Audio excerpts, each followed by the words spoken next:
children have such beautiful faith and such beautiful hope. Let them story tell and think and dream and feel. I really felt this assurance from God saying, you are going to be a foster mom, and it's going to be so much sooner than you feel comfortable with. And I was like, what?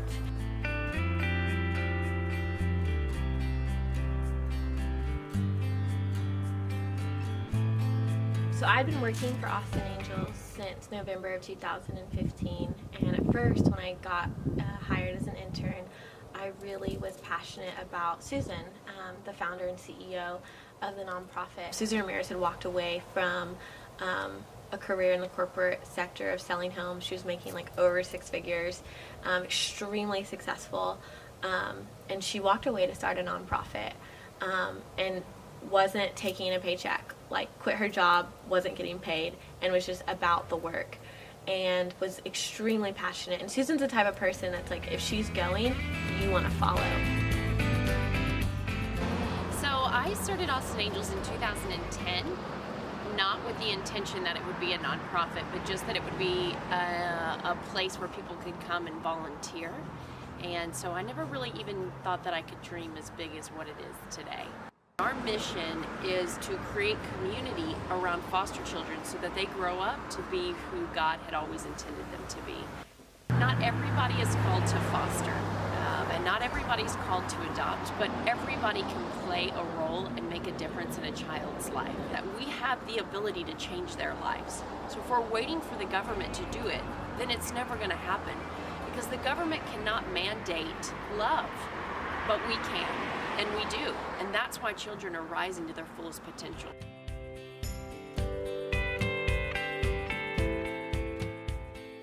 At work, I'd had some pretty difficult cases of just hearing just some pretty horrific things of why kids had been removed that week, and it was just like, how is this evil in the world just being amongst those people in the middle of tragedy, that I really believe God opened my eyes to fostering.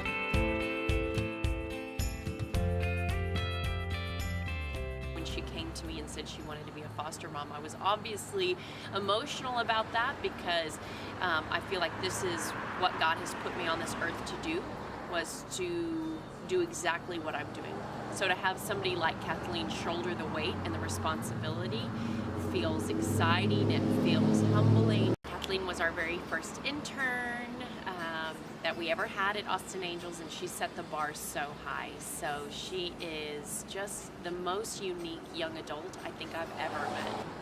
You know, I'm honored to be in her life. I'm honored to be her boss. I'm honored to be a mentor to her. I see such potential in her, and I know that she's going to make an amazing mom.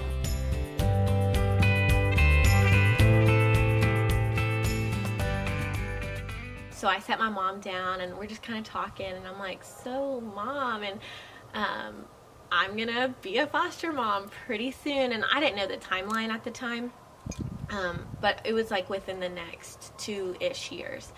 And I kind of just told her, you know, God is asking me to do this. And she turns to me and she goes, well, what's my grandma name gonna be? And like that response of like that immediate assurance to me meant the world.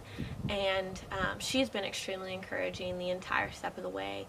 My father, he laughed, and I think, you know, for dads especially, I'm the baby of the family, and so for him to think like, well, you know, my baby is trying to have babies and like completely not the way society tells you to do it, like that's insane. He was a tough one, but he came around. I think the thing that he has taught me the most is one of the most important things about motherhood is doing it in the right time.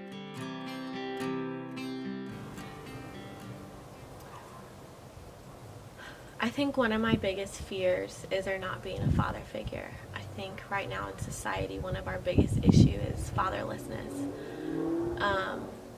I have an amazing father, and he's gonna be an amazing grandfather.